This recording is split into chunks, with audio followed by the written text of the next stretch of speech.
Sur les berges grises, le monde a cette couleur de cendre mouillée qui fait douter du soleil lui-même.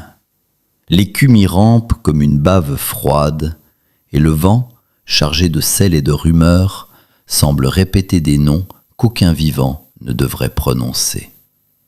Tout aurait dû être simple, une confrontation logique.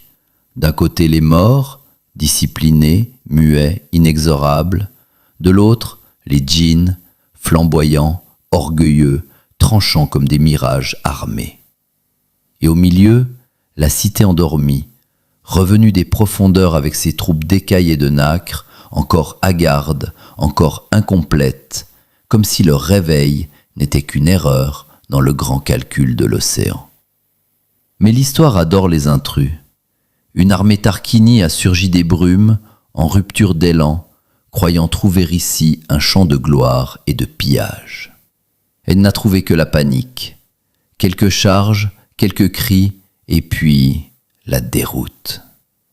Les Tarquini se sont brisés contre l'étrange géométrie du moment, laissant derrière eux des blessés, des armes, des drapeaux abandonnés, et surtout une piste. Ils n'étaient pas venus par hasard. Ils cherchaient quelque chose, ou quelqu'un.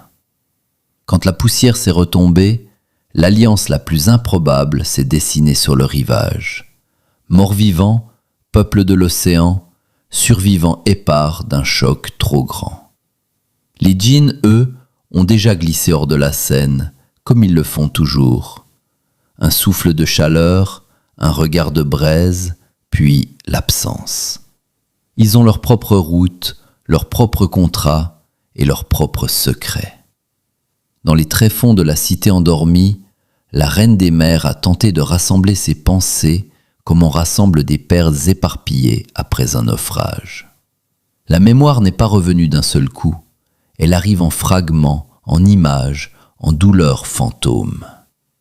Depuis combien de temps dormaient-ils? Qui les a scellés? Et surtout, pourquoi les réveiller maintenant, au moment précis où les frontières du monde recommencent à craquer? Un seul indice a percé la vase du doute. Au fond du palais, derrière des portes corrodées et des fresques effacées, on a retrouvé une carte. Pas une carte de navigateur, une carte journal. Comme si quelqu'un l'avait posée là avant l'endormissement, avec l'intention froide qu'elle soit retrouvée après. Un itinéraire, un aveu. Et, au nord, une île marquée d'un nom simple, coupant, presque trop net pour être honnête, Gorias. La reine a compris sans comprendre. Gorias n'était pas une destination, c'était une réponse, un verrou, une origine, peut-être même une faute. Mais il y a un problème, ces troupes ne sont pas toutes éveillées.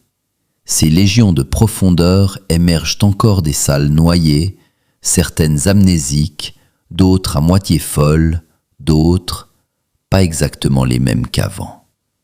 Et tandis qu'elles rassemblent ses forces comme on recoue une bannière déchirée, les Tarquini, eux, se regroupent. Leur armée, encore solide malgré la déroute, semble déjà marcher vers le même point du monde.